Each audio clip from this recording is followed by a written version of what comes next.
Hoş geldiniz hepsinize. Akşam hayır olsun. Gagavuzlar, Türkler hem herkesi kim bizi bu akşam bakar. Bu akşam ben İlya Karsen. Biz şimdi stream'a çıkarız Facebook'ta, YouTube'da, Instagram'da, Odnoklassnik'lerde hem TikTok'ta. Bu akşam ben anlatmayacağım kendi idealarımı, programımı ben hazırlamadım. Ne söylemezse bu akşam. Zira isterim sizinle böyle açık açık laf etme. Sorularınız varsa sorun. Ne olsa sorularınız var. Önce sorarsınız Gagavuşça, Rusça. Benim yaşamam için, sizin yaşamanız için, psikoloji için, inan için, yaşamak için, Biblia için. Da sizinle bile laf edeceğiz bu akşam bu iş için. Sorularınızı sorun, utanmayın. Ne de olsa ben doğru size cevap vereceğim. Cevap bilmeyerseydim yalan da söylemeyeceğim. Diyeceğim ben bilmiyorum. Kimse insanlar kim başlar stream yapmaya ya da cevap vermeye korkar hani olacak sorular hangilerine o cevap veremeyecek de korkar ne yapacak. Ben bundan korkmuyorum. Ben korkmuyorum laftan. Ben bilmiyorum. Bilмеrsaydım, bilmiyorum söylerim. Друзья, добро пожаловать в эфир канала Ичобан. Сегодня с вами вечером я, Илья Карасень, из Камрата, в Facebook, YouTube, Инстаграме, Одноклассниках и ТикТоке. И сегодня вечер вопросов и ответов. Просто смело, свободно задавайте ваши вопросы. И я постараюсь ответить на них. Но вопросы не из сферы политики, а из сферы религии, философии, психологии, семейные вопросы и так дальше. Soruşlarınız varsaydı varınca sorarsınız. De bize bir soruş verirler. Görüyorum. Anladınız yaşamınızı nerede öğrendiniz? Nerede ben öğrendim? Geldi bir soruş. Ben öğrendim üniversitede filologiya fakültesinde Rus dili hem literatürası, sonra İngiliz dili öğreteceğim. Şimdi de öğreteceğim. Sonra öğrendim memleketler arası ilişkiler. Bundan sonra Rumun dilini öğrendim. Şimdi de öğrenirim teologiya fakültesinde. Benim öğrenme ama hem çok bilgi hem akıl verir dil yazıcılar, dil filozoflar. Onlardan var fayda.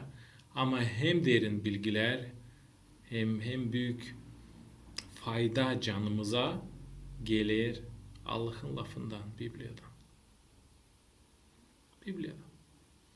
O kağıttan.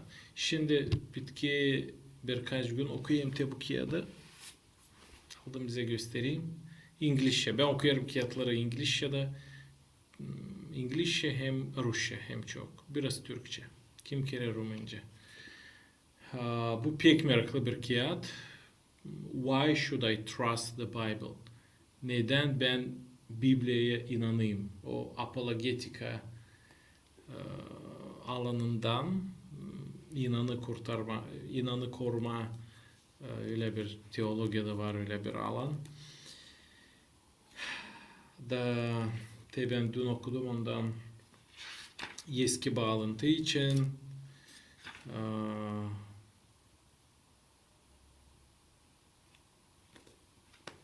söylemeyeceğim ne? Pek meraklı işler belki daha sonra söyleyeceğim.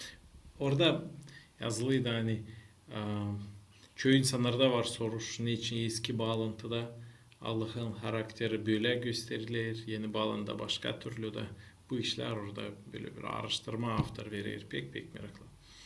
Hem derinden. Başka sorusu var. Hangi Библияның Дорогие друзья, задавайте ваши вопросы, не стесняйтесь, это вечер вопросов и ответов. Почему вам так нравится Библия? Один из вопросов. Ну, почему? Потому что это Слово Божие, и больше нет другой книги, которая была бы Словом Божиим. И потому что она говорит о вечности, о спасении, о смысле. И эта книга, она входит в книгу рекордов Гиннесса по нескольким пунктам. Самая переводимая книга, самая первая напечатанная книга и самая популярная книга в мире. То есть больше всего копий ее. Неспроста, неспроста. В ТикТоке еще один вопрос есть, прочитаю. Человек с именем Гагаус, все просто. Пянда Гагаус. Задает вопрос: брат, в религии есть ад и рай, то и то вечность. Не слишком ли жестоко грешнику вечность гореть в аду? Хороший вопрос. Вообще Бог добрый, милующий, прощающий. Но с другой стороны, Бог также справедливый и карающий. И Он святой, Он не может терпеть грех. Поэтому в раю не будет никакого греха, никакого грешника. Единственный шанс попасть в рай — это чтобы Иисус Христос забрал от нас наши грехи, пока мы еще здесь на земле хотим этого. А ад, он потому и ад, что там нет Бога, нет святости, нет чистоты, там только грехи, там ужас. И иногда вот эти отголоски ада на земле мы видим, да, в войнах, в ужасах, когда люди забывают о Боге, о душе, о любви, о Спасителе, о смирении. И тогда жизнь превращается в ад. И вот Бог милующий, потому что Он послал Своего Сына Иисуса на эту землю за наши грехи, чтобы Он умер. Он милующий, потому что Он дает шанс каждому покаяться, попросить прощения за свои грехи и спастись.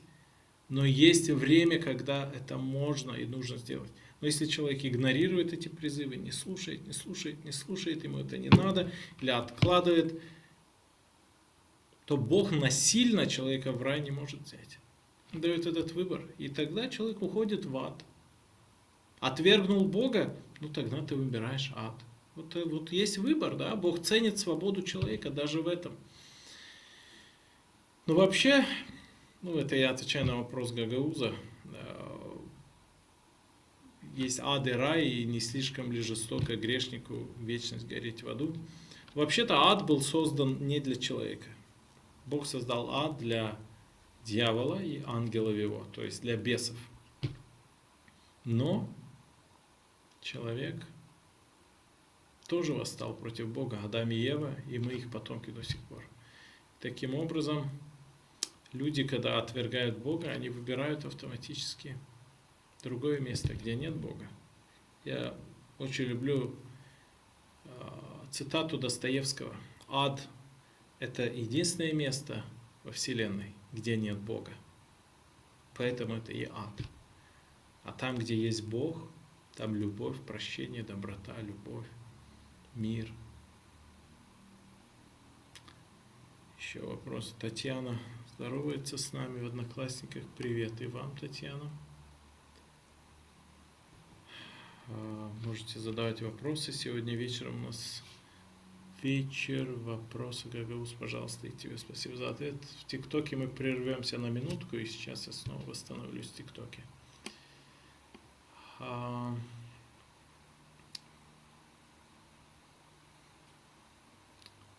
Сегодня вечер вопросов и ответов. Пожалуйста, можете задавать.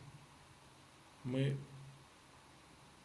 обычно выходим каждую неделю в эфир раза два и говорим о Библии, о Боге, о вечности, о вопросах, о которых люди не любят говорить, или же стесняются, или же не хотят, или же считают неэтичным на них говорить. Да? Так же считается. Религия, язык, национальность — это такие табуированные вопросы, но, может быть, поэтому они и самые важные. Может, нам нужно исследовать их, понимать, изучать глубоко и не бояться их. Проблема и вопрос не решается тем, чтобы избегать его, игнорировать. Нет. Нужно взять эту проблему лицом к лицу, да, столкнуться с ней, со всей ее реальностью, как говорят в народе, взять быка за рога и и прийти к решению. И свое собственное отношение сформулировать. Или принять, или отвергнуть Господа Спасителя. Или хотя бы ответить на вопрос, что такое и как я отношусь вообще к Богу, к Библии. Верю ли я, что Библия – это Слово Божие? Нужно с этого вопроса начать. Или я сторонник разных теорий, что это там, философы написали, чтобы контролировать людей, что это просто мудрая книга старых сказок и так дальше. Вот хотя бы вот этот вопрос изучить. Вот я этот вопрос сейчас изучаю. Хотя я уже верю в Библию, но продолжаю его изучать. А можно ли верить в Библии? Для меня достаточно есть аргументов, но я продолжаю еще изучать этот вопрос. Вот я сейчас эту книгу читаю, например. Могу ли я верить в Библию? Она на английском. О чем речь? Здравствуйте, в ТикТоке пишут. Речь о том, что сегодня вечер вопросов и ответов на нашем канале «И чё вам добрый пастух». Можете задавать ваши вопросы. Смело. И мы постараемся на них ответить.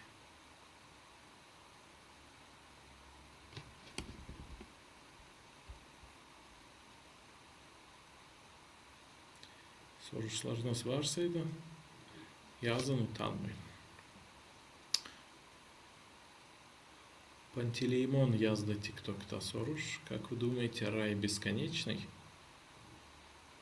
Пантелеймон, здесь не важно, что я думаю. Это вопрос не нашего мнения и не нашего отношения. Это факт. Вот это есть, да? Это так же, как задать вопрос, как вы думаете, небо голубое ли, да, или планета Земля шарообразная ли, но это факт, научный, исторически обоснованный факт. И вот о Боге и о рае мы узнаем не из наших мнений и фантазий, а из Слова Божьего Библии. И Библия говорит, что там нет смерти, там нет конца. Вечность – это бесконечно, это сложно представить, это отсутствие времени. Можно ли в раю сойти с ума? В Библии написано, что там так прекрасно, что ни глаз не видел, ни ухо не слыхало, что Бог приготовил своим детям, любящим Его. Нет, конечно, там невозможно сойти с ума, там нет больниц, нет кладбищ, там никто не болеет, не умирает, не воюет, там нет ночи. Это сложно полностью представить, я понимаю. В Откровении Иоанна в Библии 21-22 глава описан этот небесный город Иерусалим, рай, созданный для детей Божьих, для верующих в Него. Там описан этот огромный город, сделанный из золота, там посередине протекает река, деревья растут по бокам этой реки, 12 раз в году дают плоды. Там нет горя, нет скорби, там Христос отрет всякую слезу. Это прекрасная картина описана. Да. Но мы детально не знаем, да? Может быть, это образно написано, может быть, буквально. Но в любом случае рай – это прекрасное место. Это прекрасное место. Это потому что это место, где Господь Бог пребывает с любящими Его, со своей невестой, с церковью. Церковь – это люди, кстати, а не знания, а не здание. В Библии тогда написано «экклесия». Это собрание. Это группа людей. Собрание – это экклесия, церковь. Да. Рай вечен, и ад тоже вечен, бесконечен. Почему? Потому что природа Бога, она бесконечна сама. Это мы, люди, помещены в клетку времени и пространства. А Бог бесконечен, вечен. Придет время, и мы также оставим этот материальный временный мир. Будем в вечности. Но вопрос в том, где в вечности? С Господом Богом, Спасителем, или с Его врагом?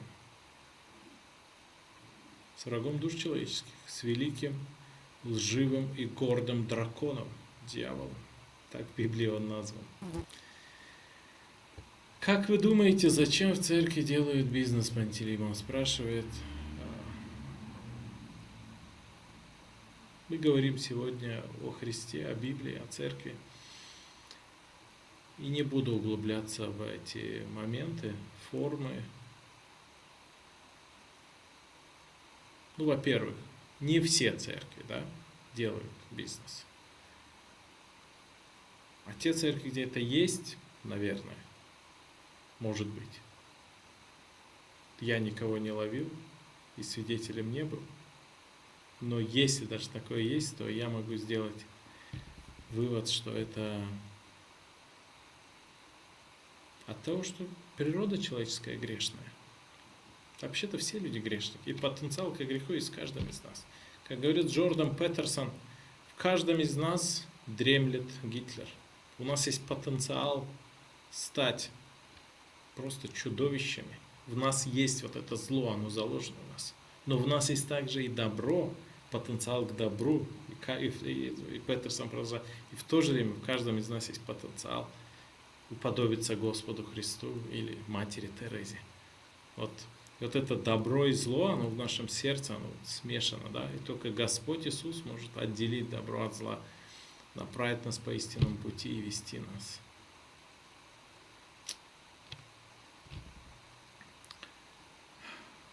I'm Army yazar bize. Neredenmişim? Ben Гагаузиядан, Комрад Касабасында. Нам задают вопрос, откуда вы? Я из Гагаузии, город Комрад, Молдова. Привет вам всем. Откуда вы? Откуда вы нас смотрите? Напишите, пожалуйста, это интересно. Nereden siz bakıyorsunuz beni şimdi? Siz de yazın. Merak ediyorum. Ben şimdi Komrat'ta, Gagauziya'da, Moldova'da. Buradan efira çıkıyorum. Siz yazın, neredeysiniz siz?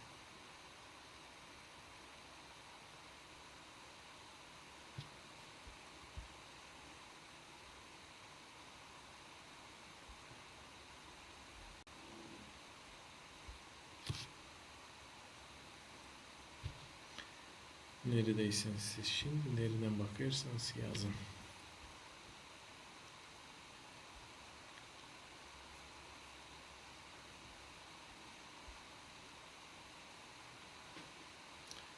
Bu akşam biz sorulara cevap ederiz. İsterseniz soru verin. Türlü temalara.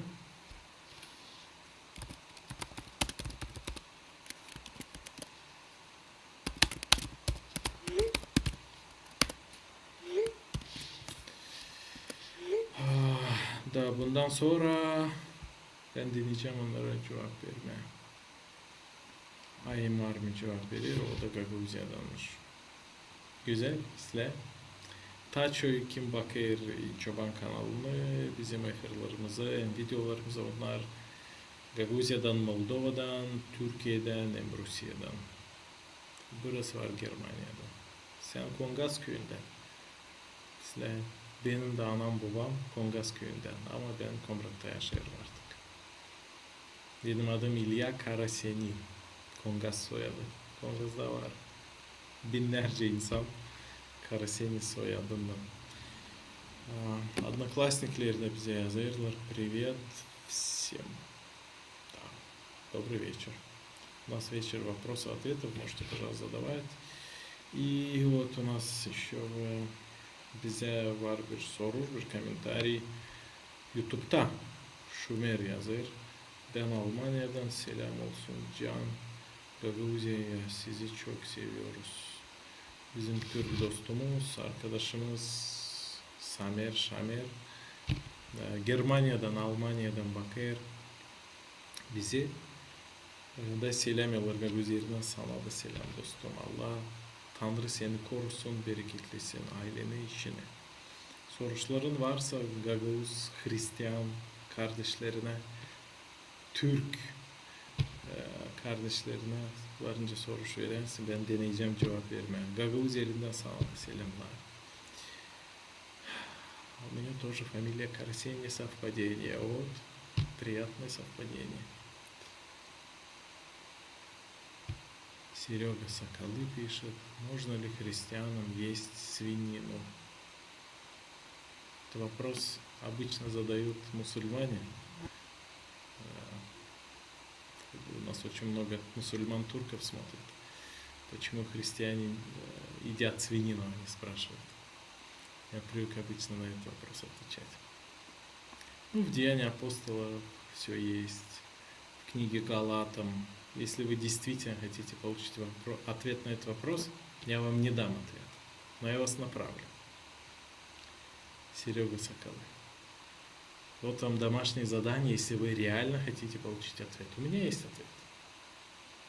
Но человек реально понимает, когда сам доходит, а не когда ему показывают, и у него возникает недоверие, что вот, может быть, мной манипулируют. Вот вы сами исследуйте. Вы откройте Библию, откройте книгу Галатам, послание апостола Павла к Галатам. Запомните, Галатам. В Турции есть даже такой город Галатия. Там раньше, в древности, 2000 лет назад была церковь христианская, и апостол Павел им пишет письмо. Галатам. И это небольшая книжечка, небольшая книга в Библии. И прочитайте эту книгу 5 раз. Не спеша, вдумчиво, молитесь, читайте. Попросите Бога дать вам ответ на этот вопрос. И вы получите ответ.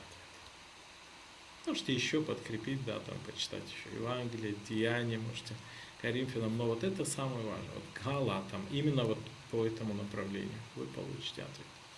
Вопрос был задан на русском, отвечаю на русском.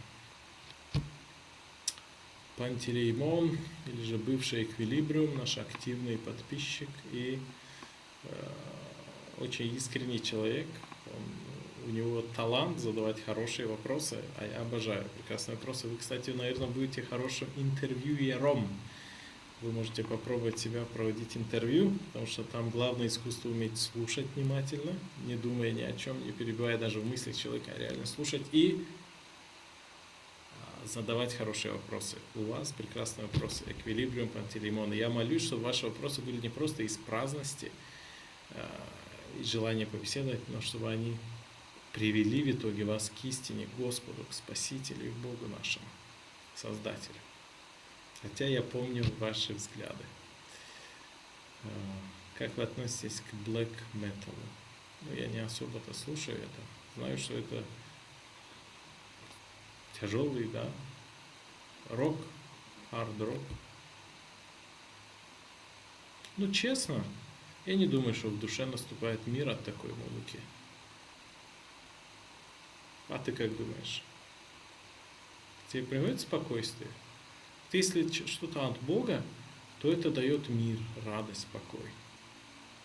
Если ты в грехе каком-то находишься, то Бог, наоборот, начинает твою совесть, через совесть тебя будоражить, не давать тебе покоя, ты переживаешь, потому что ты сделал что-то нехорошее, подумал, что ты не на правильном пути. И Бог через совесть работает. Но если ты игнорируешь постоянно это голос совести, то в один момент оно выключается, и все ломается, датчик.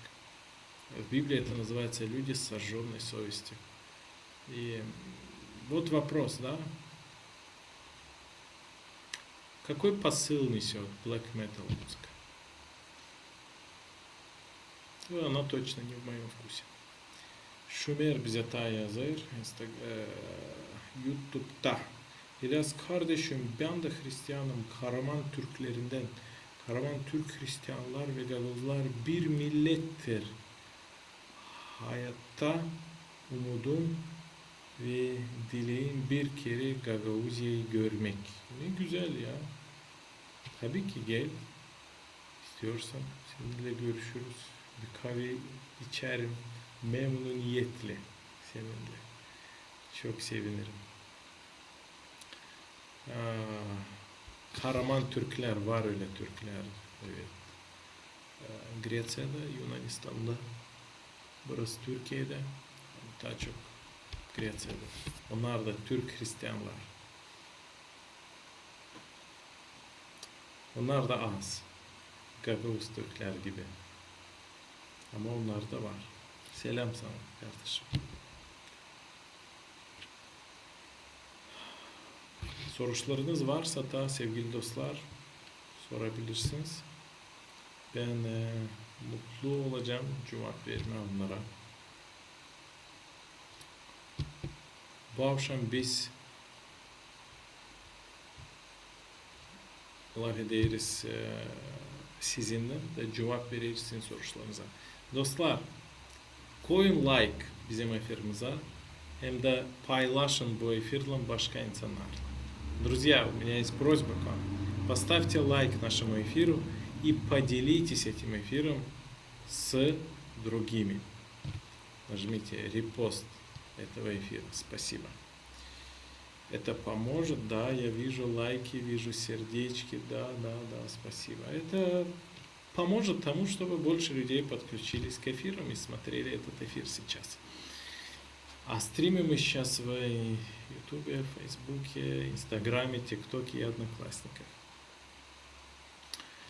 Откуда вы нас смотрите? Напишите, я передам вам привет. Nereden siz bizi şimdi bakıyorsunuz? Yazın. De selam. Ben size yollayacağım.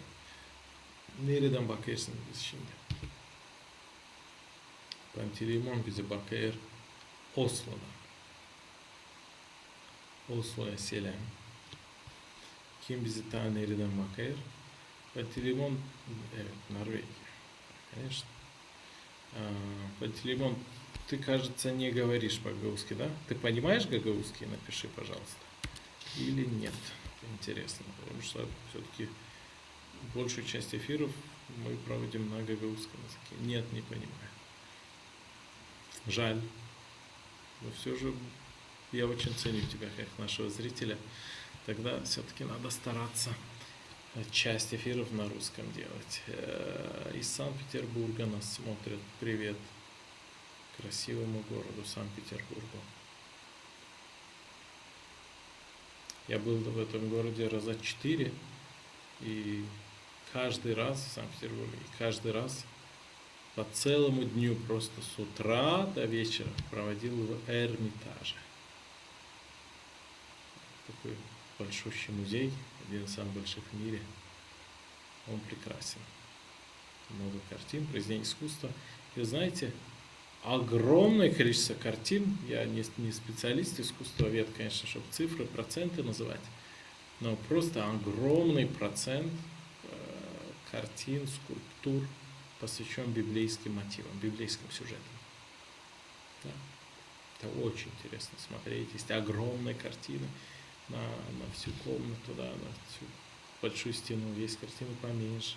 Все это оригиналы, ты вот не спеша ходишь, смотришь на это все, одухотворяешься, получаешь радость, и душа возвышается. Мне понравился совет Джордана Петерсона, известного писателя, практикующего клинического психолога, о том, что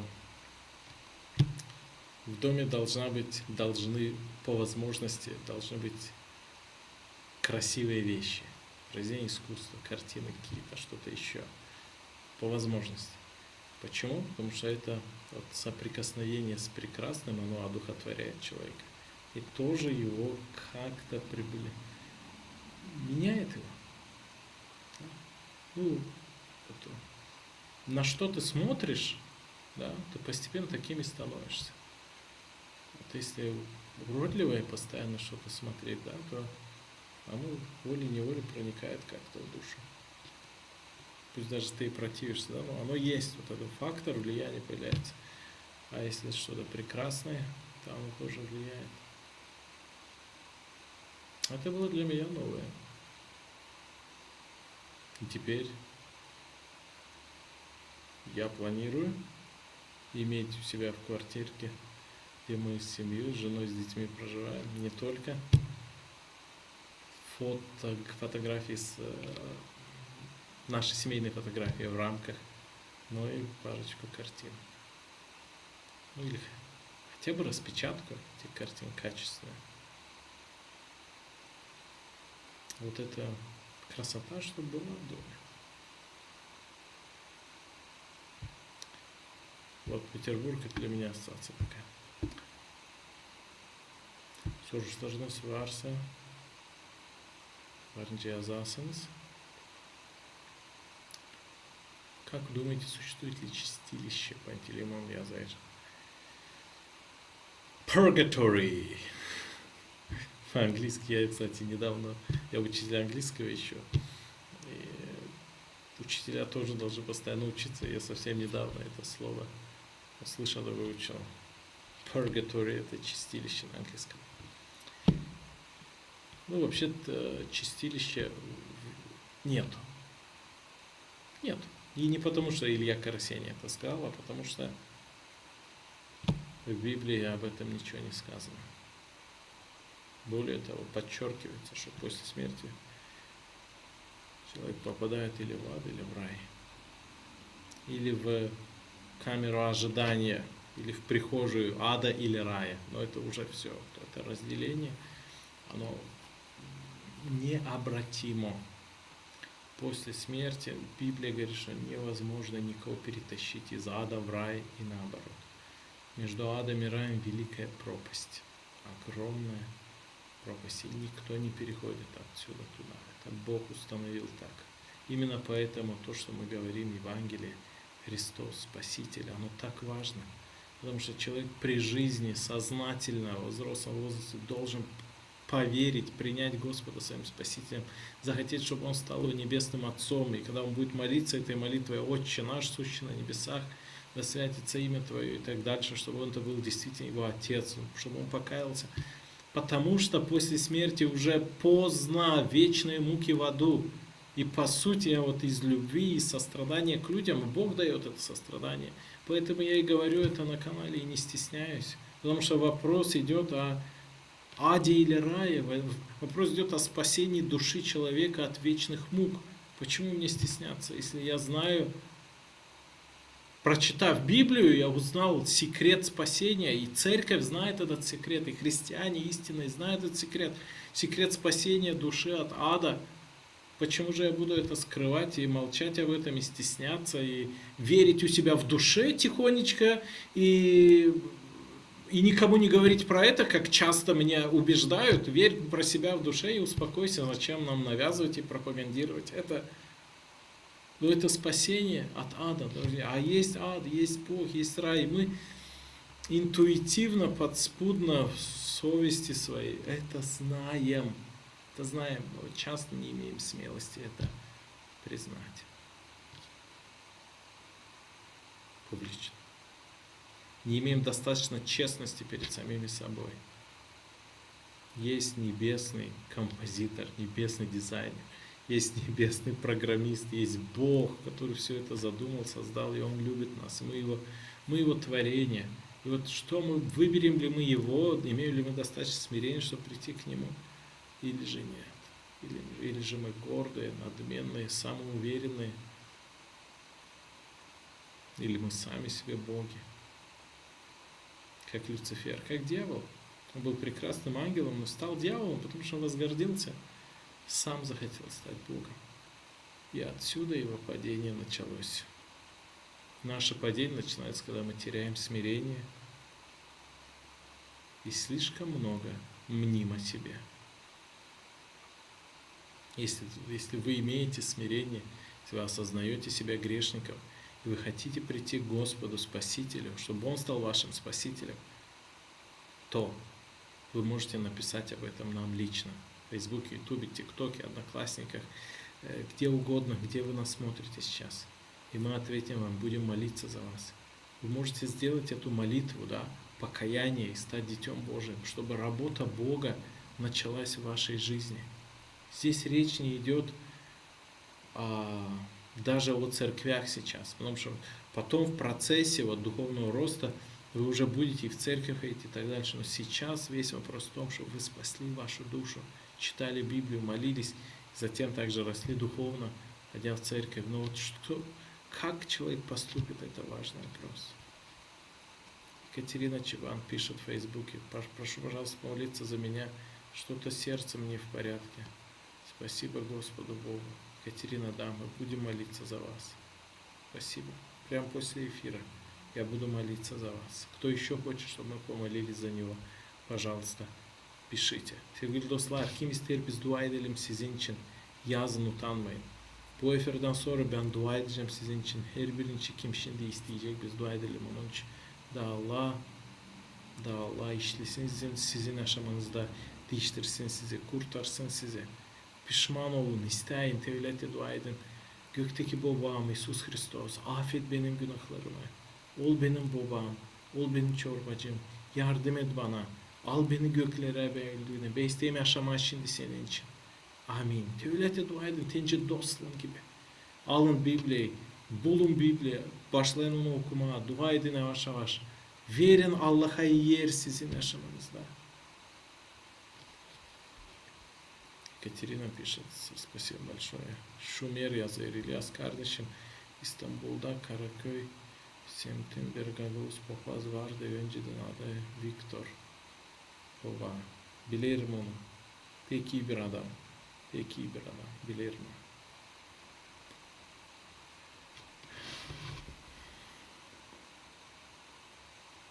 Елена yazıyor TikTok'ta. Бог до последней минуты нашей жизни дает нам возможность покаяться. Именно так. Но лучше с этим не затягивать. Мы никогда не знаем, когда мы умрем. Никогда не знаем, что случится в нашей жизни.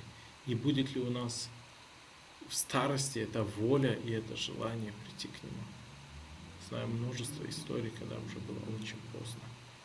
Или человек не успевал, или же он говорил, я всю жизнь прожил без веры, какой совестью я сейчас поверю, чтобы зайти в эту открывающуюся дверь, закрывающуюся дверь рая? Нет, я не такой наглый. И вот умирал без покаяния. Друзья, вот лучше не тянуть, немедленно, вот сейчас, сегодня же покаяться и признать его своим Спасителем.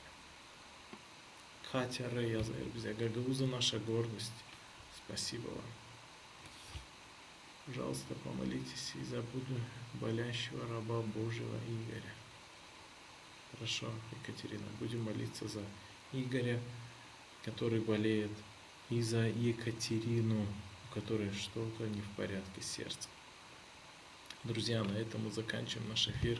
Sevgili dostlar, biz başarıyoruz efirimizi. Yazılın, paylaşın bu эфирін dostlarınızla. Подписывайтесь и делитесь этим эфиром с вашими друзьями. Всего доброго. Kalın sağlıcakla.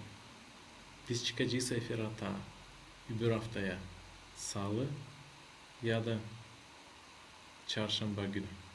Мы еще выйдем в эфир на следующей неделе во вторник или в среду вечером. Kalın sağlıcакla.